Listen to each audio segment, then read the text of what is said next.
What's up YouTube, Charismatic Enigma 20 here, and today I'm going to bring you guys my Mermail Kaiju deck profile for the October 2016 format, post-ABC format.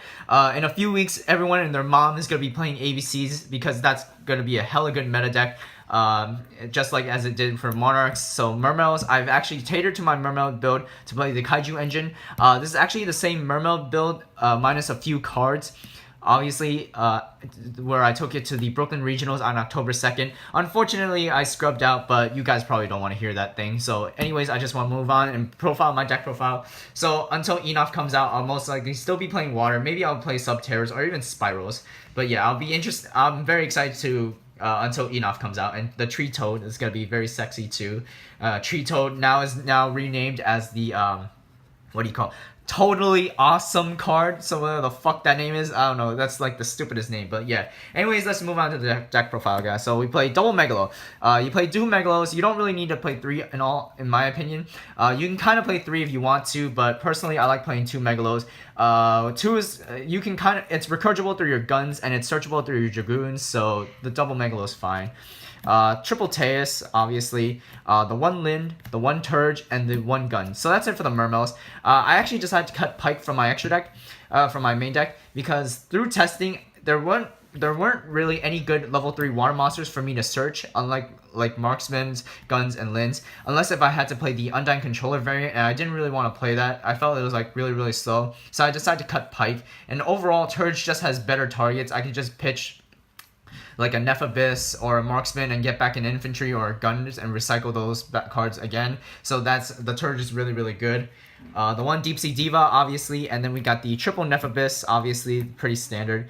And then for the other Atlanteans, we got double Dragoons, double Marksman, and triple Infantry. I actually like playing triple Infantry now in this build because through testing, I wish that I had more of infantries to pop my opponent's face-up cards, and the infantry did come up a few times, and through testing, surprisingly, triple infantry really helps out a lot. It helps out in forcing your opponent's ABC Buster Dragon to decontact and resummon back those Ixie materials, the A, B, and C monsters. So the infantries really do help out a lot. It really is a really good card at 3 in my opinion for this build particularly. But you can feel free to play 2. It's personal preference, obviously. So yeah, that's it for the Atlanteans.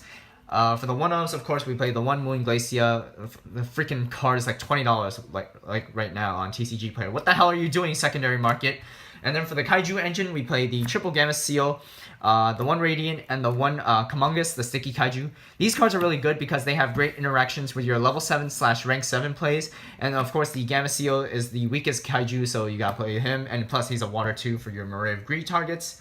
And lastly, for the hand traps, double Maxi. Like, why the fuck is this card $110 right now? TCG and like whatever the fuck you people are doing. Stop buying out these high-end cards. I'm too poor. I can't afford any more of these rich cards. Yeah, anyways, enough about that rant. For the spells, we got triple Instant Fusion. You know, Instant Fusion, you want to see it at 3. You want to see this card a lot. This helps you get into your combo pieces with Norden. And even I play Thousand Eyes Restrict in my extra deck. So that's why I decided to play Instant Fusion up to 3. Double Twin Twister, obviously, you want to destroy some of their back row because back row is such a bitch. Double Moray of Greed, this card's great. It helps you redraw into your combo pieces whenever you break sometimes, especially with a Kaiju engine. So Moray of Greed's really good. Double Interrupted Kaiju Slumber, obviously, for the Kaiju engine, so self-explanatory right there. One Abyss Scale, the Mizuchi, one for one, and that's it for the spells. For the traps, we just played the one Sphere and the one Vanity's Emptiness because this card's really good. For the extra deck, so we got the Time Wizard right here, and we got, ooh, Sexy Witch Girl. I don't know what the fuck your name is, but whatever. Dark Magician. For the fusions, we played the one Thousand Eyes Restrict and the one Elder Entity Norden. The Thousand Eyes Restrict, the theory behind this card is that you're supposed to instant fusion, take control of whatever your opponent has as a monster, take control of their monster, and then you normal summon the Diva for a synchro play. This actually happened one time where in a tournament at my locals where I instant fusion for 1,000 Eyes, took his Dark Law, normal summon the Diva, special summon the Nephabis, and then synchro summon for Tatsunoko, and I was able to proceed to an OTK right there. So the Thousand Eyes does have that great of a utility. I really like this card a lot. And of course, Norden is Norden. For the rank 4s, we got one Dweller, one Emerald, one Castel, one number 37. For the rank 7s, we got the number 11 Big Eye, one Mermail Biscayos, and the one Flare Metal Dragon.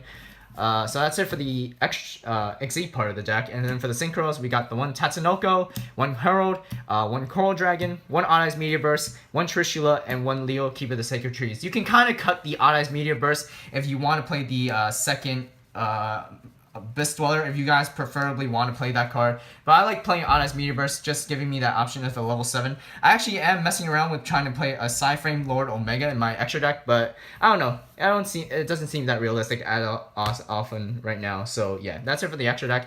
And for the side deck, I'll just show you guys really quickly for my side deck. Double DD Crow, double Flying Sea for Burning Abyss or any rank base or any XE based decks.